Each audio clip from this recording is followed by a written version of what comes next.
Selamat pagi. Kali ini kita akan membahas topik tentang prototyping.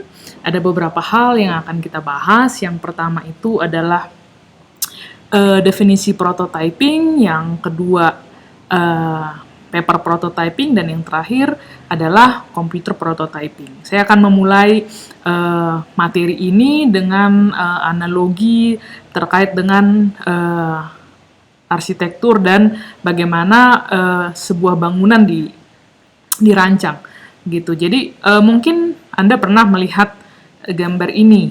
Nah, ini bisa kita katakan sebagai blueprint dari sebuah bangunan. Nah, ketika seorang arsitek bersama dengan tukang bangunan bekerja, mereka tidak langsung membangun sebuah rumah atau sebuah gedung, tapi dimulai dari blueprint, lalu nanti lanjut bagaimana visualisasi 2 dimensi dan 3 dimensi dari sebuah ruangan, sebuah gedung, lalu nanti divisualisasikan menjadi sebuah gambar yang sudah mirip sekali dengan gedung yang akan dibangun, yang aslinya.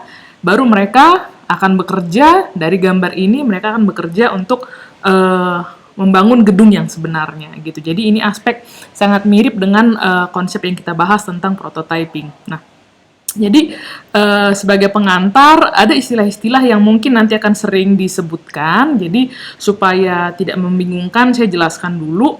Nah, jadi ini sebenarnya tidak ada definisi baku terkait istilah-istilah ini, sketching, wireframing, sampai dengan development. Nah, tapi saya berikan ilustrasinya. Yang pertama itu adalah sketsa. Jadi sketsa ini adalah gambaran kasar di kertas yang biasanya kita gunakan untuk brainstorming.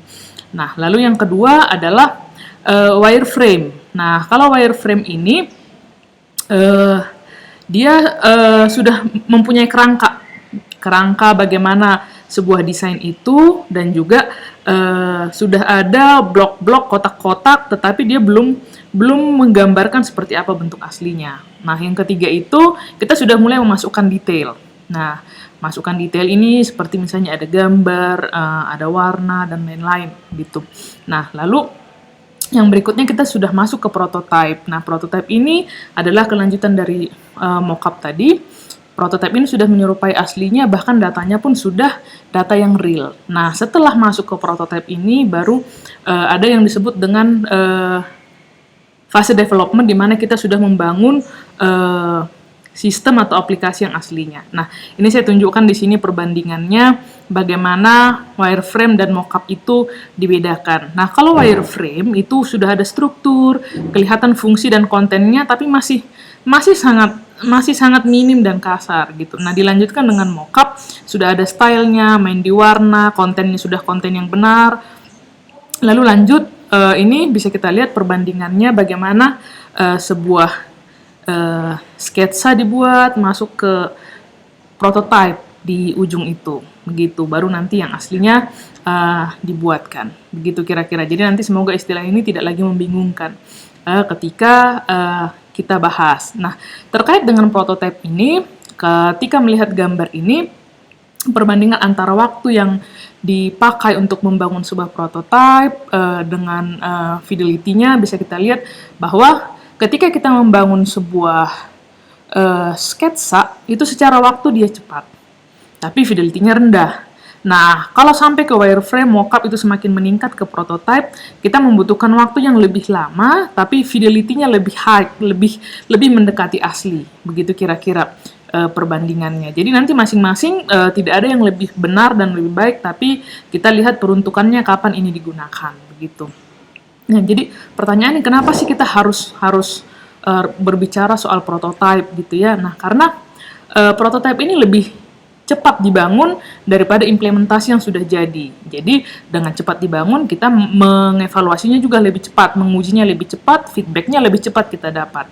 Nah, yang kedua itu, kita kalau lagi bingung untuk memilih sebuah desain yang sulit, nah kita bisa membuat beberapa alternatif untuk dipilih nanti, mana sih yang harus kita implementasikan, begitu. Nah, yang ketiga itu adalah kita dapat mengubah prototipe ini dengan lebih mudah dibanding kalau yang tadi itu kita sudah implementasi langsung ke yang aplikasi yang sebenarnya. Dan jika terdapat cacat yang serius di desain atau prototipe yang kita buat, prototipe ini bisa dibuang. Kita tidak terlalu kecewa karena toh kita bisa membuatnya dengan murah dan mudah. Begitu. Jadi itu alasan kenapa kita harus membuat prototipe sebelum kita membangun sistem yang aslinya, begitu. Nah, tapi perlu kita ingat bahwa jangan terlalu punya komitmen yang kuat atau ikatan yang kuat dengan rancangan-rancangan yang kita buat, apalagi di tahap-tahap awal desain itu pasti ada kecenderungan tidak digunakan, dibuang, atau kita membuat desain yang baru. Begitu. Lalu kita lihat fidelity prototype ini ada dua. Yang pertama itu yang low, jadi bentuk prototype yang menghilangkan detail. Dia gunakan bahan yang lebih murah, dan juga teknik interaksinya biasanya manual. Sementara yang high fidelity itu adalah prototype yang bentuknya sudah menyerupai produk yang jadi. Nah, ada juga perbandingan dari tingkat keluasan, kedalaman, dan look and feel dari sebuah fidelity itu. Jadi kalau yang bright itu, yang luas berarti kita merancang prototipe dengan banyak fitur, tapi tidak mendalam tidak mendalam tahap-tahapnya, cuman di bagian level yang atas saja. Sementara kalau look and feel itu ada yang bentuknya sudah mendekati yang asli, ada juga yang feel itu maksudnya interaksinya apakah masih sangat manual atau interaksinya sudah seperti kita benar-benar menggunakan aplikasi yang sudah jadi, misalnya sudah bisa klik, nanti interaksinya pindah ke halaman yang berikutnya, begitu. Nah, ada juga istilah prototype yang horizontal dan vertikal. Nah, jadi kalau yang horizontal ini dia luas dan sedikit kedalamannya, lalu kebalikannya kalau yang vertikal itu adalah dia yang diimplementasikan tidak semua fungsi misalnya, tapi dia secara mendalam tahapannya dibuat, begitu. Nah, sekarang ketika kita sedang membuat prototipe, kita harus buat yang horizontal atau yang vertikal ya, kan begitu pertanyaannya. Nah, sekarang tergantung apa resiko apa yang kita kurangi nanti saat implementasi. Pada umumnya sih sebenarnya kita menggunakan yang horizontal prototype untuk menguji aspek usability. Nah, tapi tidak menjadi masalah ketika kita juga membuat yang vertikal prototype-nya, begitu. Nah, kita bisa lihat perbandingan look and feel dari sebuah prototype lewat gambar ini. Nah, jadi di gambar yang di sebelah kiri itu look and feel-nya rendah, sementara yang di sebelah kanan itu yang tinggi, yang sudah menyerupai aslinya, gitu. Nah, kita masuk sekarang ke pembahasan tentang paper prototype. Jadi, paper prototype ini adalah pilihan yang sangat baik untuk kita gunakan di iterasi awal ketika proses desain. Jadi, prototipenya dibuat di kertas, bisa sketsa tangan, bisa campuran antara sketsa dengan print out dari menu-menu yang ingin kita buat, begitu. Lalu paper prototype ini sangat interaktif dan bisa digunakan ketika user testing, begitu. Nanti interaksinya akan ada yang membantu, yaitu manusia, begitu. Nah, kalau ciri-ciri dari paper prototype ini sendiri adalah dia secara look and feel-nya rendah, sementara dari segi keluasannya dia high, gitu. Nah, lalu kenapa ya kita harus membuat paper prototype ini?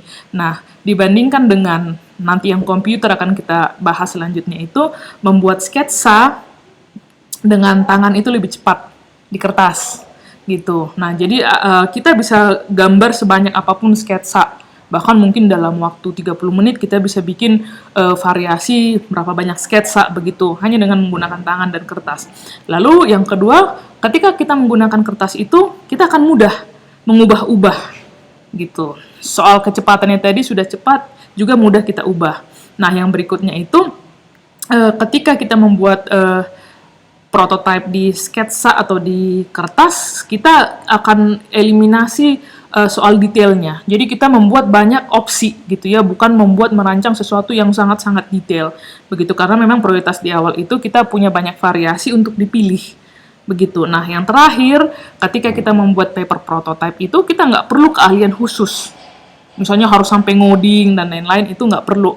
Semuanya orang bisa membuat paper prototype, bisa membuat sketsa, gitu. Bahkan kalau kita bilang anak TK pun bisa membuat paper prototype, gitu ya. Nah, lalu alat-alat yang kita gunakan untuk membuat paper prototype ini sederhana. Jadi ada seperti poster board, nanti ukuran A4 boleh untuk meletakkan komponen-komponen desainnya nanti. Lalu ada index card atau potongan-potongan kertas. Nanti bisa kita buat sendiri juga untuk menu, window, dialog box dan lain-lain. Perlu juga lem, correction tape, jadi kalau ada yang salah kita bisa menghapus bagian teksnya. Lalu standar lah ada bolpen, spidol, selotip dan gunting. Jadi sangat-sangat dari segi aspek waktu dia sangat cepat bisa dibuat. Lalu dari segi harga juga kita bisa bikin prototipenya dengan biaya yang murah. Nah, beberapa tips untuk membuat paper prototype ini, yang pertama, buatlah ukurannya lebih besar dari ukuran yang sebenarnya di komputer. Nah, kenapa begitu? Karena nanti ketika kita melakukan pengujian, kita anggaplah perbandingannya kursor di komputer dengan jari manusia. Nah, jadi kalau terlalu kecil seukuran komputer, jari manusia nanti tidak cukup di sana.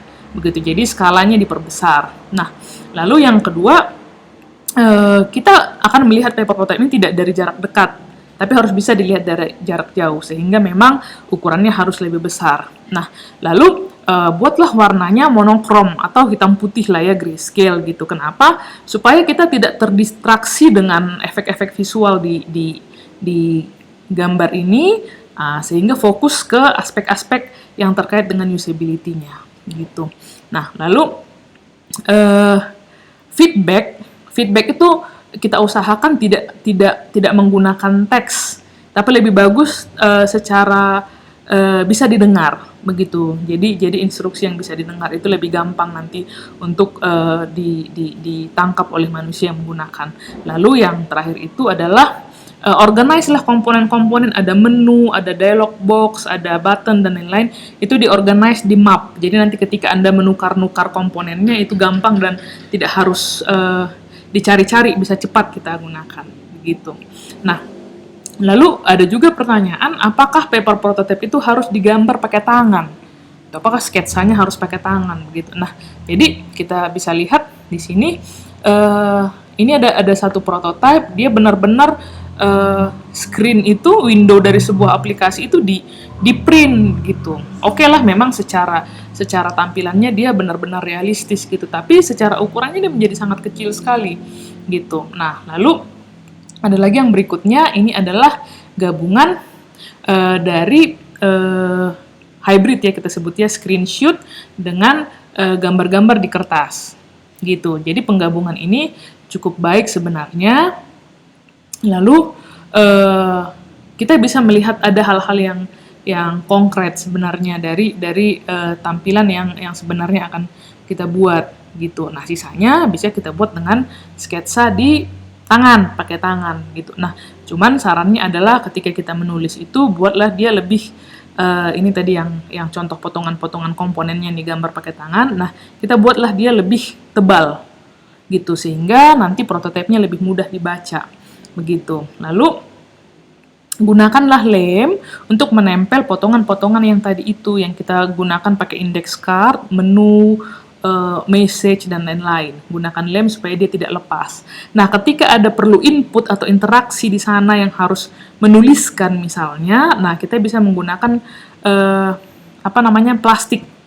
Jadi nanti ini gampang dihapus daripada harus kertasnya yang kita ganti-ganti. Jadi pergunakanlah plastik, nanti gunakan menulis pakai spidol begitu.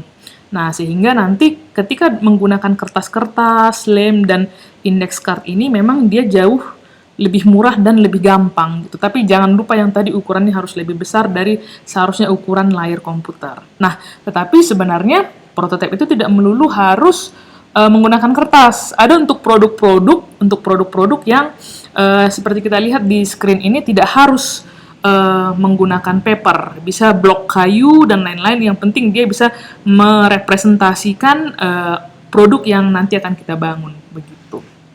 Jadi apakah tadi katanya mudah melakukan pengujian interaktif dengan paper prototype ini? Nah, bagaimana kita menguji sebuah paper prototype? Nah, begitu. Jadi secara sederhana ada 3 peran yang diperlukan untuk membuat pengujian di prototipe kertas ini. Yang pertama ada orang yang berperan sebagai komputer, yang kedua berperan sebagai fasilitator, lalu ada observer di luar user yang nanti akan kita minta uji coba menggunakan prototipe kita tersebut. Nah, jadi komputer ini akan bertanggung jawab menjadi prototipe yang hidup. Dialah yang akan melakukan aksi yang seharusnya dilakukan oleh aplikasi yang sebenarnya nanti, gitu. Nah, dia nanti akan kalau dikasih perintah menuliskan sebuah respon, dia yang akan menuliskan, begitu. Pokoknya persis menggantikan peran komputer yang sebenarnya. Lalu fasilitator ini nanti akan menjadi pemimpin dari sebuah testing. Nah, dia juga memberikan briefing ke si user, lalu mendorong user untuk memberikan feedback verbal, lalu menyampaikan pertanyaan-pernyataan yang menyelidiki supaya nanti user bisa berkomentar, begitu. Jadi ini penanggung jawab kegiatan pengujiannya. Lalu yang terakhir adalah observer. Nah, ini adalah orang yang mengunci mulutnya dan melakukan pengamatan terhadap interaksi user dengan paper prototype yang digunakannya, begitu. Nah, jadi titik berat dari paper prototype ini sampai ke pengujiannya adalah untuk mengungkap permasalahan-permasalahan usability yang penting untuk kita temukan di tahap awal desain, begitu kira-kira. Nah, yang selanjutnya kita masuk ke computer prototype. Nah, apa sih sebenarnya computer prototype? Perbedaannya dengan paper prototype adalah dari segi look and feel-nya dia tinggi,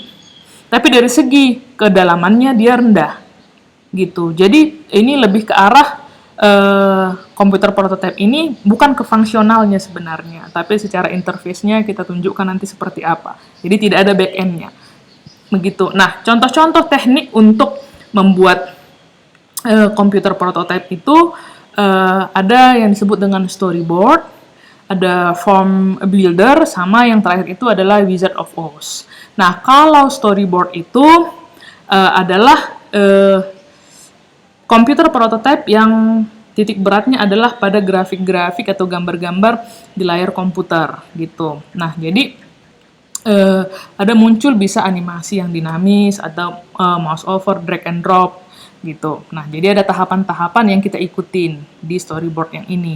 Nah, itu biasanya kita menggunakan aplikasi sejenis Balsamic, Photoshop, atau Mockingbird. Itu banyak sekali tools-toolsnya sekarang yang bisa kita gunakan bebas dan download di internet, begitu. Nah, yang berikutnya adalah form builder. Jadi ini adalah komputer prototype yang menggambarkan interface yang lebih nyata dan bisa sudah menunjukkan fungsi yang lebih nyata dibandingkan yang storyboard tadi itu. Nah, mungkin Anda sangat familiar sudah dengan Visual Basic ya. Jadi kita sudah bisa membangun form-form di sana untuk menunjukkan interaksi di prototype yang kita buat. Nah, yang terakhir itu adalah Wizard of Oz. Jadi ini sebenarnya seperti penggabungan computer prototype dengan paper prototype.